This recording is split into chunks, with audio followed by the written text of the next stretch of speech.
Hello friends, मेरे story channel पर आप सबका स्वागत है। आज की हमारी कहानी है मेरी बहू। अरे बहू, कहाँ जा रही हो? गीता जी ने अपनी बहू निशा से पूछा तो वह बोली, मम्मी जी मैं अभी आकर बताती हूँ। अरे बता कर तो जाओ, गीता जी दोबारा पूछती है। लेकिन निशा ने दौड़ते भागते अपना बैग उठाया और जल्दी से गाड़ी निकालती हुई चली गई। अरे इतने दिनों बाद गाड़ी से, गीता जी ने फिर कहा। तो बस मैं अभी आती हूँ कहकर निशा बिना बताए घर से चली जाती है। निशा के घर में निशा, उसके सास ससुर और पति प्रशांत रहते हैं, जो अक्सर ही अपने काम से घर के बाहर रहते हैं।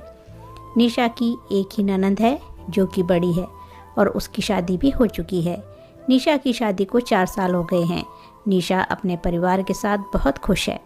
उसके सास ससुर अधिक उम्र के हैं। ससुर सुरेंद्र जी रिटायर हैं और स्वस्थ हैं। सासू माँ गीता जी को दिल की बीमारी है। 4 घंटे बाद निशा घर लौटी तो उसके ससुर उसके साथ थे, जो कि बुरी तरह से घायल थे। माथे पर पट्टी बंधी हुई थी और हाथ में फ्रैक्चर भी हो गया था। गीता जी ने अपने पति की ऐसी हालत देखी तो बिल्कुल घबरा गई। अरे आपको यह क्या हुआ? कैसे हुआ? कब हुआ? बदहवास सी वह एक के बाद एक प्रश्न करती जा रही थी। अरे मम्मी जी सब ठीक है, आप घबराइए नहीं, आप बैठ जाइए, सब बढ़िया है, निशा ने उनको समझाते हुए बोला। सुरेंद्र जी भी बोले, मैं बिल्कुल ठीक हूँ, अब बस एक हेयर लाइन फ्रैक्चर है जो कि जल्दी ही ठीक हो जाएगा। सिर पर थोड़ी गहरी चोट है, कुछ टाँके आए हैं जो कुछ दिनों में कट भी जाएंगे, सुरेंद्र जी ने गीता जी को बोला। पर वह दहाड़े मार मार कर रोने लगी। फिर बोली, अरे पर यह सब कैसे हो गया? मुझे तो किसी ने कुछ बताया ही नहीं। निशा जल्दी से पानी लेकर आई और वह अपनी सास ससुर को पानी देते हुए बोली, इसीलिए मम्मी जी मैं आपको कुछ भी बताकर नहीं गई थी क्योंकि आप घबरा जाती। फिर निशा ने बैठते हुए बताया, मुझे एक अनजान व्यक्ति का फ़ोन आया जो कि पापा जी के मोबाइल से फ़ोन कर रहा था और कह रहा था कि सड़क पर इनका एक्सीडेंट हो गया है। उन्होंने यह नंबर दिया है आपसे बात करने को, तो मैं आपको फ़ोन कर रहा हूँ मम्मी जी, इसीलिए मैं आपको बिना बताए चली गई थी। यदि मैं आपको बताती तो आप घबराती रहती। घबरा तो मैं भी गई थी, लेकिन मुझे तो हिम्मत दिखानी थी ना। वैसे भी प्रशांत शहर में नहीं है। गीता जी अपनी प्यारी बहू निशा की बातें सुन बहुत ही गर्व महसूस कर रही थी। उन्होंने कुछ सोचते हुए लंबी सांस भरी। अच्छा किया तूने, साल भर पहले ड्राइविंग सीख ली थी, देख काम आ ही गई।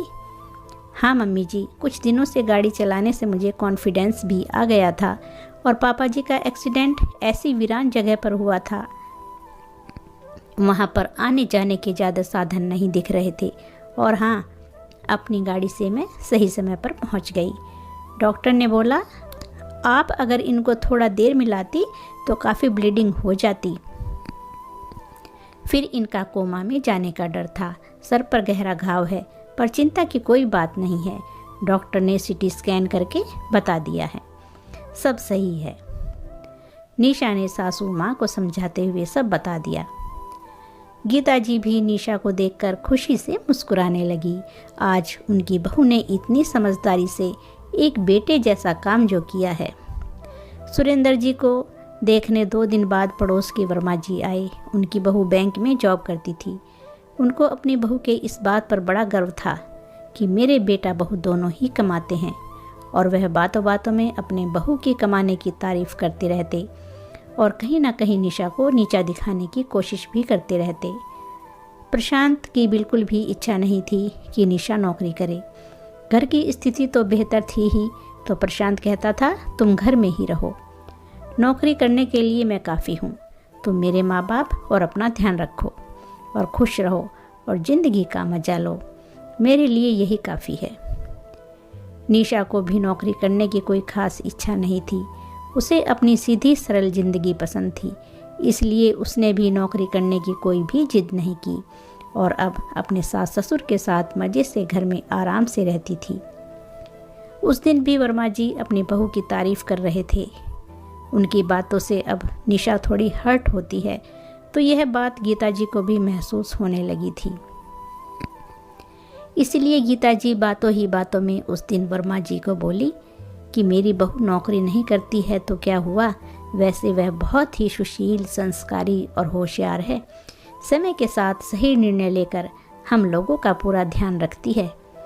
आज सुरेंद्र जी हम लोगों के सामने हैं तो सिर्फ निशा की वजह से हैं। डॉक्टर ने बताया है कि यदि थोड़ी और देर हो जाती तो सुरेंद्र जी का बचना मुश्किल था, वह कोमा में भी जा सकते थे। और निशा नौकरी नहीं करती, उसमें उसकी और प्रशांत दोनों की ही इच्छा है। ज़रूरी नहीं है कि घर में सभी लोग नौकरी करें।